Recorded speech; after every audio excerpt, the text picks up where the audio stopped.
Jamaican air horn. Burn. That's right. Burn. And then it was she great. gets murdered at the end, dude. So many people get murdered at the end. This is a dark movie. It is, you know what it is? To me, it is a 90-minute episode of The Twilight Zone. Mm-hmm. And I've seen reviews of this movie online where people say, oh, it just goes nowhere. The acting is terrible. It's a weak script. Dude, when you're watching an episode of The Twilight Zone, you know, guy wakes up after a nuclear war. He just wants to read books. But then his glasses break. The end. Evil. That's what this movie is, man. It's such a throwback to classic old school horror sci-fi. Like, this is just a twisted situation. It's a great movie. I know I won't touch on this anymore. We can jump into the movie, but 350,000 Canadian dollars to make this. And yeah, like, in 97. That's ridiculous. Like that by a first-time filmmaker.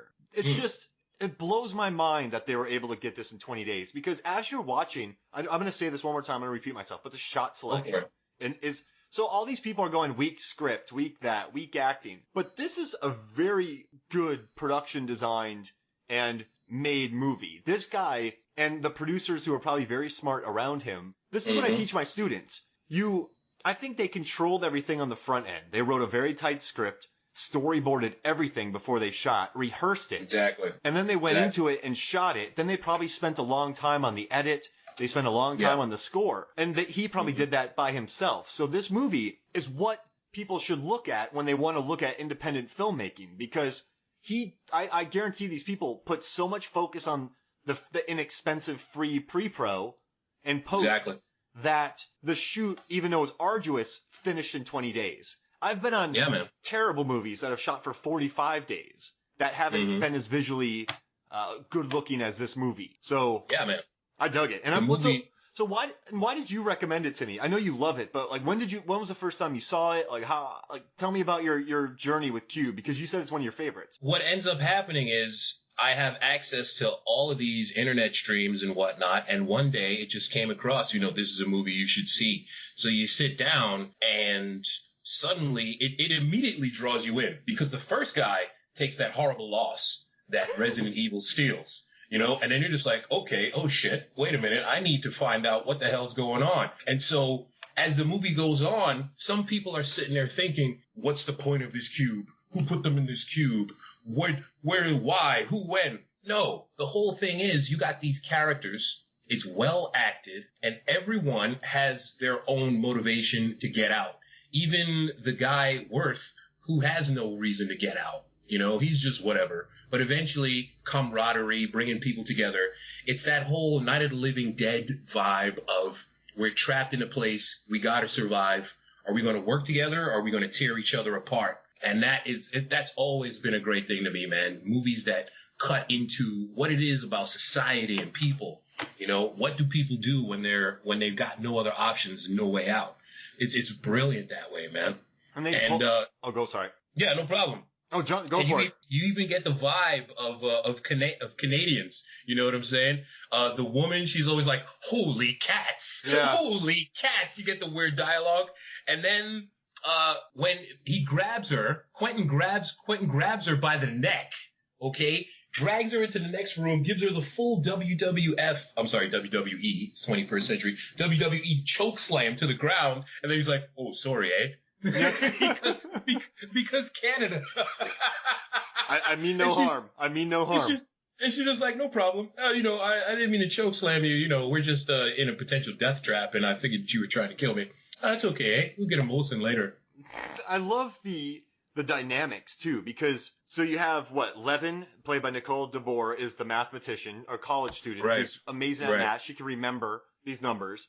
Then you have Holloway, who is a doctor. So they maybe put her in there for a free doctor, of all things, too. Free clinic, yeah. Free clinic doctor. And then Quentin's like, I pay your salary. That's right. And then you have Worth, who it turns out built the thing, or built the outer shell. He holds that secret for a long time. Then you built the sarcophagus. Then you have Kazan, who's a mathematical genius. Very much so Rain Man, if you think about it. There's a lot of comparisons. And also the glasses in this that get broken look like straw dogs. And then you have Quentin, who is the cop. Then you have Ren, who I did not like. I don't know, man. When he bit it, like when he's like, suck it, the button and stuff, and he's like, I just look one way, and that's forward. Keep your eye on the prize. And then he gets acid in his face. And then Alderson, who we don't even know. Here's the thing about Ren.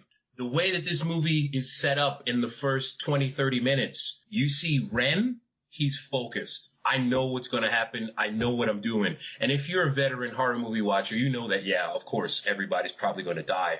But you figure that he might make it a little bit because he's giving you all this detail. He escaped from 7 big penitentiaries, you know. Ren always struck me as confident dude. They initially looked at him as more of a leader than they do Quentin before he turns total fascist out of fear and madness. Yeah. What's up, Ren? So Ren, for me, I don't know. I just never liked him. I like that he escaped out of prisons, but he was just kind of, I'm going to leave y'all behind. His kind of attitude. See, the thing is, he escaped out of prisons over, I didn't buy his speech because he escaped from prisons after knowing the layout. After he didn't just walk in and then go da da da da da da da. I don't know. That's like New Orleans music. They play during like that was dope. Like he makes that song. That song comes on. He opens up his little. I am Ren. Semi-charm kind of life. Oh, here we go. Yo. So he's going to that, like, you know, the New Orleans rice commercials that they have. Yeah, and he's just walking out of the place, like dancing to New Orleans music, and he just escapes. He would know the layout. He would have a poster and dig a hole. He would learn everything. He'd meet people. He would learn.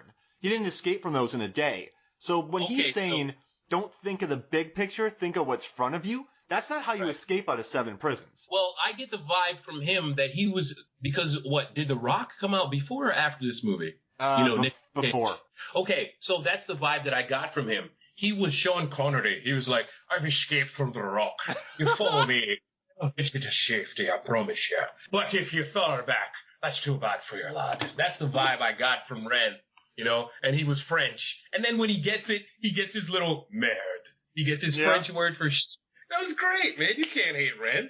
He was awesome. I understand the production design doesn't really, but he walks right into the perfect spot. Do you think those little acid things are all over the thing? Like as soon as you're in there, it's going to blast you? Or did he step in the perfect spot? Well, you know, you would probably have to talk to the acid room trap design guy. Okay, hey, let's call him. Yeah, you know, he probably worked down the hall from the toilet and the air conditioning guy. Hey, Hank. Steve, where do you want to put this acid trap? You know, you figured I'll probably step in the middle of the room, eh? Yeah, you know, sure. Hey, what? Yeah, but then he got fired after installing one, and then they probably put in 50 others. Because they just kept firing people. Like H.H. Holmes did in Chicago when he built his horrible torture palace.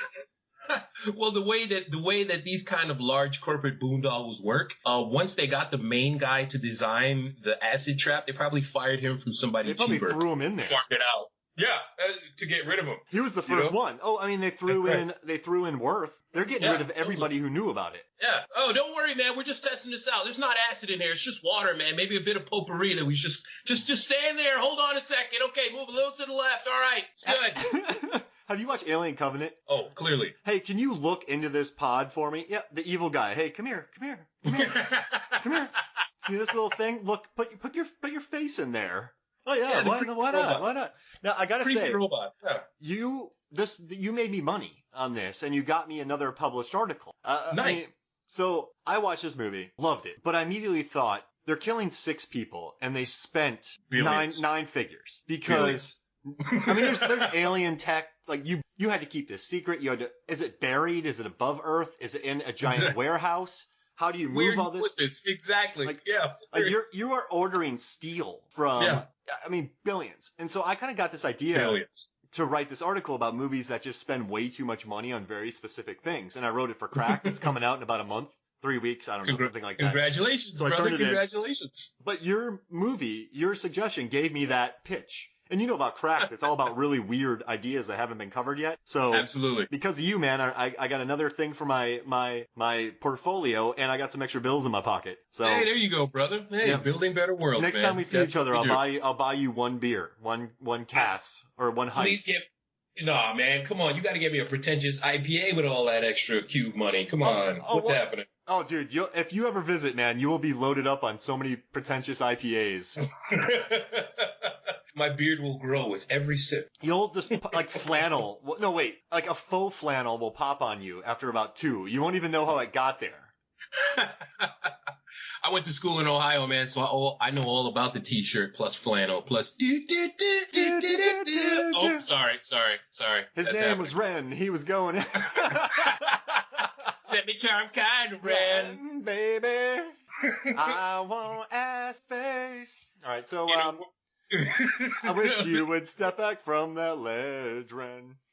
In a world where a guy escapes prison 7 times only to die from acid in the face. Touchstone Pictures presents What the Hell is This Cube About? Starring James Vanderbeek. Not again. And introducing Katie Holmes as Levin. 3 + 3 = 6. Dun dun dun dun dun dun dun dun dun. Good God. What do you need prime numbers? Yeah, that is my favorite thing about this, man. How that long, there's a couple of moments in the movie where, the murder stops and they just get into some exposition. I loved how Esri Dax, a.k.a. Nicole DeBoer, was just explaining, oh, these are prime numbers. And that prime numbers are numbers that can only be multiplied by 1 and themselves. And it just took me straight back to square one television, man. This is a movie that taught you also math and also how to avoid potentially lethal traps. I wish I would have watched this younger in my life. I would have avoided many traps. Yo, man, every time I've escaped a cube, I've gone back to her little monologue about prime numbers. Remember that time in Korea when I got stuck in that net in that tree? Totally, man. Totally. I think some government agency set that up and forgot about it, and I was left up there for 3 days. But I had just come back from the grocery store, but I only had like 8 40s of Cass and some cookies. That's right. And the little Korean kid walked by. He was like, "Where go get him?" He's like, "Oh, there's a foreigner," and he just kept going. Yeah, they just laughed. They're like, "David Beckham." They just laughed. They went, "David Beckham." Nice. Well, at least you're hot and sexy when you're dying inside. I got that a lot in Korea, man. So that was interesting. Oh, I got Will Smith. Will Smith. Yeah, because I am legend. I am legend. So that was me. I will say though, when you and I played video games, we played House of the Dead at yes, that sir. gigantic. We got a crowd around us. Yes, sir. Remember the first time we had like 30 people watching us play House of the Dead. It is a brilliant game, and also we're 2 incredibly sexually attractive men. Guns in our hands. We had guns in our hands, and we were holding it down. You know what I'm saying? The zombies jump up, whack, whack, whack. You get 3 to the brain, like, brah, brah, brah. We were ill. You were like, cover me. And I was doing all like the hard-boiled John Woo stuff. Mm-hmm.